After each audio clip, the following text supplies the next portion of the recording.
দেশের চ্যানেলগুলোকে আগের দিকে রাখার বাধ্যবাধকতা করতে যাচ্ছে সরকার। এ ব্যাপারে শিগগিরই কেবল অপারেটরদের নির্দেশনা দেওয়া হবে, আর প্রতিষ্ঠার অনুসারে দেশি চ্যানেলগুলোর স্থান নির্ধারণ করে দেবে তথ্য মন্ত্রণালয়। সরকারের এই সিদ্ধান্ত না মানলে কেবল অপারেটরদের লাইসেন্স বাতিল হবে বলে জানিয়েছেন বাণিজ্যমন্ত্রী তোফায়েল আহমেদ। এছাড়া বাংলাদেশি বিজ্ঞাপন বিদেশি চ্যানেলগুলোতে দেওয়ার ব্যাপারে কড়াকড়ি আরোপের দাবি জানিয়েছে টেলিভিশন মালিকদের সংগঠন অ্যাটকো। বাংলাদেশে এই মুহূর্তে সম্প্রচারে আছে 25টিরও বেশি দেশি চ্যানেল। এছাড়া অগণন বিদেশি চ্যানেলের আধিক্যে এ যেন বোকাবাক্সের মুক্ত দুনিয়া। আর এই সুযোগ নিয়ে বেশিরভাগ ক্ষেত্রেই বিদেশি চ্যানেলগুলোর ক্রমিক রিমোটের 1-2 নম্বরে। ক্ষতিগ্রস্ত হচ্ছে নিজ সংস্কৃতির পতাকাবাহী দেশীয় টিভি চ্যানেলগুলো। শুধু বিদেশি চ্যানেলের আধিক্যই নয়, বাংলাদেশের পণ্যের বিজ্ঞাপনও দেয়া হচ্ছে ওইসব চ্যানেলে। এ নিয়ে এরই মধ্যে সোচ্চার বিভিন্ন মহল।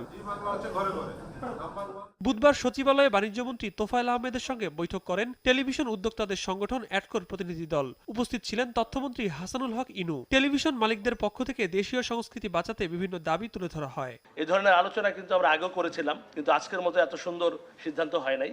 আমরা আশা করব আগামী 2-1 দিনের মধ্যেই চিঠিটা ইস্যু হয়ে যাবে, যেটা আমরা টেলিভিশনে দেখাতে পারবো। আমরা দেশীয় শিল্প, আমরা দেশীয় কর্মসংস্থান করেছি।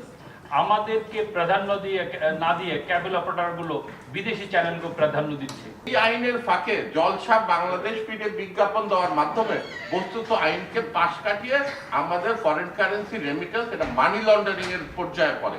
দেশীয় টিভি চ্যানেলগুলোকে ক্রমিক অনুসারে আগের দিকে রাখার ব্যাপারে কেবল অপারেটরদের প্রতি বাধ্যবাধকতা আরোপের কথা জানান তথ্যমন্ত্রী।